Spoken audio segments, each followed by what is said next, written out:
আচ্ছা বল্টু, তোকে যদি একটি সিংহ মারতে বলা হয় তাহলে তুই কিভাবে মারবি? স্যার, সিংহ মারার একটি সহজ পদ্ধতি পেয়েছি। তা কি সে পদ্ধতি? আগে আমি বিষ খেয়ে নেব, তারপর সিংহের সামনে শুয়ে পড়ব। সিংহ তো আমাকে খাবে আর সঙ্গে সঙ্গে মারা যাবে। আচ্ছা বল্টু, তোমার আজকে স্কুলে আসতে এত দেরি হলো কেন? বাড়িতে কি করছিলে? স্যার, কিবোর্ডের অক্ষরগুলি দেখলাম উল্টাপাল্টা করে সাজানো, সেই জন্য অক্ষরগুলির প্রত্যেকটা বাটন খুলে আবার ঠিকভাবে সিরিয়াল মতে লাগাইলাম, আর তাই দেরি হয়ে গেল। তুমি 3 বছর ধরে একই ক্লাসে পড়ে আসো, তোমার লজ্জা হওয়া উচিত। তোমার বয়সে আমি প্রথম হতাম। আপনাকে নিশ্চয়ই ভালো মাস্টার পড়াতে। তোমার স্কুলে আসতে তো দেরি হলো কেন? স্যার, আমার আব্বু আম্মু ঝগড়া করছিল। ঝগড়ার সাথে তোমার স্কুলে দেরি করে আসার সম্পর্ক কি? স্যার, ঝগড়া করার সময় আমার একটা জুতা আব্বুর হাতে আর একটা জুতা আম্মুর হাতে ছিল। ডাক্তার সাহেব, আমার পাতলা পায়খানা হয়েছে, ওষুধ দেন। পাতলা তো বুঝলাম, কিন্তু কেমন পাতলা? অনেক পাতলা। ভালো করে বোঝায় বলেন কেমন পাতলা। এই মনে করেন আপনি মুখে নিয়ে কুলি করতে পারবেন। এই নিন, আমি আপনাকে ওষুধ লিখে দিচ্ছি। 1 সপ্তাহের ভিতরে নিশ্চিত আপনার পায়খানা শক্ত হয়ে যাবে। আপনার ওষুধ খেয়ে তো আমার পায়খানা অনেক শক্ত হয়ে গেছে। কেমন শক্ত? অনেক শক্ত। একটু ভালো করে বোঝায় বলেন কেমন শক্ত। এই মনে করেন আপনি দাঁত দিয়ে কামড়ায় ভাঙতে পারবেন না। মাস্টার সাহেব, আপনার কি মনে হয় আমার ছেলে বড় হয়ে কি হবে? মনে হয় মহাকাশারি হবে। কেন, এত কিছু থাকতেও মহাকাশারি হতে যাবে কেন? বারবার বুঝিয়ে দেবার পরও যখন পড়া জিজ্ঞেস করি তখন মনে হয় ও যেন আকাশ থেকে পড়ছে। ডাক্তার, আমি কয়েকদিন ধরে চোখে খুব কম দেখি, কিছু ওষুধ লিখে দেন। ও আচ্ছা, তো কিরকম কম দেখেন?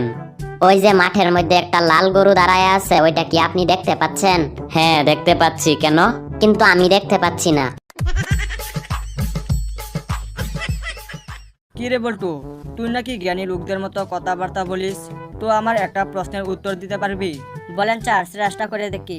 এমন একটা সমস্যার কথা বলতো যা করলেও বিপদ, না করলেও বিপদ। লুঙ্গিতে আগুন লেগেছে। মানে? স্যার, লুঙ্গিতে আগুন লাগলে খুললেও বিপদ, না খুললেও বিপদ। আমার সাথে ফাজলামি করস?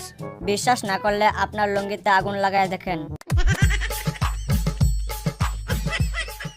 গত রাতে পাশের বাড়ি থেকে আপনারা কোনো শব্দ শুনতে পেয়েছেন? না, গোলাগুলির চিৎকার আর ওদের কুকুরটার চেঁচামেচির যন্ত্রণায় কিছুই শোনা যাচ্ছিল না। কাল রাতে কে কয়টা পর্যন্ত পড়েছিলি? স্যার, আমি রাত 12টা পর্যন্ত পড়েছিলাম। কাল রাতে তো 9টার পর কারেন্ট ছিল না, তুই পড়লি কিভাবে? পড়ায় এত মনোযোগী ছিলাম যে কখন কারেন্ট চলে গেছে বুঝতেই পারিনি। চুরি করার সময় এবারও তোমার স্ত্রী আর মেয়ের কথা মনে হয়নি? হয়েছে হুজুর, কিন্তু দোকানটায় শুধু ছেলেদের কাপড়ে ছিল। হারামজাদা, অল সাবজেক্টে আন্ডার পাইছস। এখন তুই বল, তোকে কি শাস্তি দিমু? এই নো 50 টাকা, কেসটা খতম করে দাও। আরে বল্টু, তোর গাল এমন টমেটোর মতো লাল হলো কেন? আরে আর বলিস না, এক ভিক্ষুককে 5 টাকা দান করতে গিয়ে আমার এই অবস্থা হলো। আরে কি বলছিস? এটা আবার কি করে হলো? আরে বেটা, ভিক্ষুকের প্লেটে লেখা ছিল অযথা 5 টাকার কয়েন ফেলে এখানে শব্দ করবেন না, আপনি চাইলে 50 অথবা 100 টাকার নোট দিয়ে সহযোগিতা করতে পারেন। আর 5 টাকার কয়েন দিয়ে সহযোগিতা করতে গিয়ে আমার গালটা টমেটোর মতো লাল হয়ে গিয়েছে। রাতে আপনার ঘরে সুট ঢুকে সবকিছু নিয়ে গেল, কিন্তু টেলিভিশনটা নেয়নি কেন? আমি তখন টিভিতে স্টার জলসা দেখছিলাম, তাই ওইটা নিতে দেনি। ডাক্তার সাহেব, আমি কানে কম শুনি। বলুন তো সয়। নয়। আপনি তো কানে বেশি শুনেন। বল্টু, তুমি কি আমার করা প্রশ্ন শুনে ভয় পেয়েছো? না স্যার, আমি আপনার করা প্রশ্ন শুনে ভয় পাইনি, আমি তো আমার উত্তর দিতে ভয় পাচ্ছি, কারণ জানেনই তো আমার উত্তর কেমন হয়।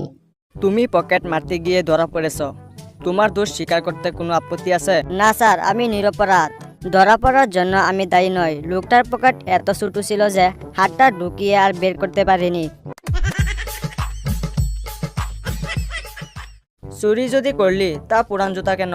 ভুল হয়ে গেছে স্যার, এখন থেকে নতুন জুতা চুরি করব।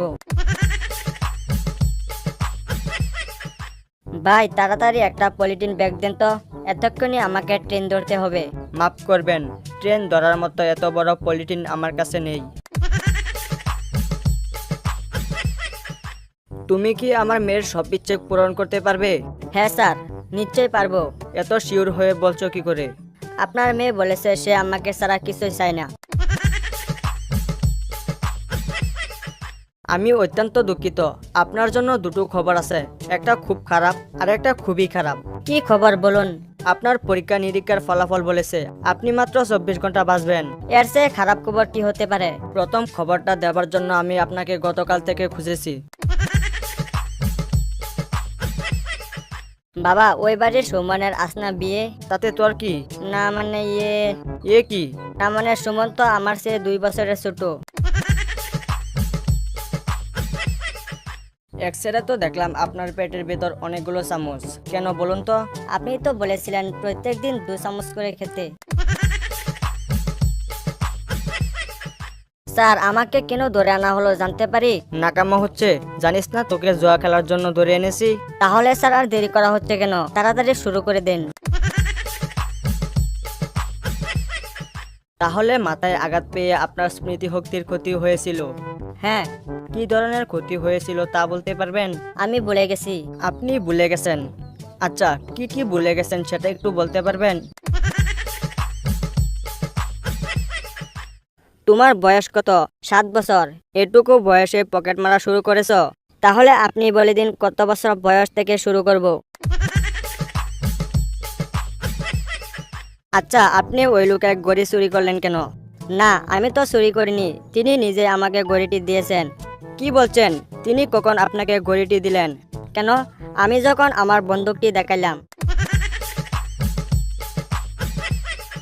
আপনি কি দোষী না নির্দোষ? রায় দেবার জন্য বেতন কি আপনি পান না আমি? জানিস, আমি স্বপ্নে দেখলাম মরুভূমির সব বালি সোনা হয়ে গেছে আর আমি সেগুলোর মালিক হয়ে গেছি। আমি স্বপ্নে দেখলাম আকাশের সব তারা স্বর্ণমুদ্র হয়ে গেছে আর আমি তার মালিক হয়ে গেছি। আমি স্বপ্নে দেখলাম এত কিছু পেয়ে তোরা খুশিতে হাট বের করেছিস আর মরার আগে আমাকে তোদের সব সম্পদ উল করে দিয়ে গেছিস। আজ আমি বুঝতে পারছি সামান্য জ্বর যে কত ভয়াবহ হতে পারে। কিভাবে বুঝলে? আপনার বিলের কাগজটা দেখে। তোকে না বলেছিলাম পাশ করলে সাইকেল কিনে দেব, তবু তুই ফেল করলি। পড়া বাদ দিয়ে কি করছিলি? সাইকেল চালানো শিখছিলাম। এই নাও, তোমাকে ওজনে একটু কম দিলাম, বাসায় নিয়ে যেতে সুবিধা হবে। এ নিন টাকা। এ কি, আলুর দাম তো 100 টাকা, 10 টাকা দিলেন কেন? টাকা একটু কম দিলাম, আপনার গুনতে সুবিধা হবে। জানিস, একটা বাংলাদেশি মেয়ে আমাকে আজ থাপ্পড় মেরেছে। কেন? জানি না রে, আমি শুধু বলেছিলাম আপনাদের ঢাকা জায়গাটা খুব সুন্দর। বলো তো এই আংটিটাতে মরিচা ধরবে কি না? ধরবে না স্যার। Good, very good. তাহলে বলো তো কেন ধরবে না? স্যার, আপনি তো বোকা নন। যদি পানিতে রাখলে মরিচা ধরতো, আপনি কখনোই আপনার সোনার আংটিটি পানিতে রাখতেন না। দোস্ত, জানিস প্রত্যেক মা বাপের এই একটা কমন ডায়লগ থাকে। কি ডায়লগ? এই তো, প্রত্যেক মা বাবাই বলে আমার ছেলের মাথা ভালো কিন্তু পড়াশোনা করে না। বল্টু, তুমি কি তোমার হাতের লেখা সুন্দর করতে পারো না? এত জঘন্য আর অশ্লীল কেন? আমি কিছুই ধরতে পারি না। স্যার, বড় বড় ডাক্তারদের হাতের লেখা অশ্লীল এবং জঘন্য থাকে, তাই আমিও অশ্লীল ও জঘন্য হাতের লেখা লেখি। আমিও ডাক্তার হওয়ার চেষ্টা করতেছি। ডাক্তার, আমাকে তাড়াতাড়ি ওষুধ দেন, দাঁতের ব্যথায় সারা রাত ঘুমোতে পারি নাই। ও তাই নাকি? আপনাকে তো আমি খুঁজতেছি। কেন? কারণ আমার একজন নাইট গার্ডের দরকার ছিল। एकदम इन्होंने वक्त बदल दिया, जज्बात बदल दिए, जिंदगी बदल दी। ओ भाई, मारो मुझे, मारो मारो मुझे, मारो मारो।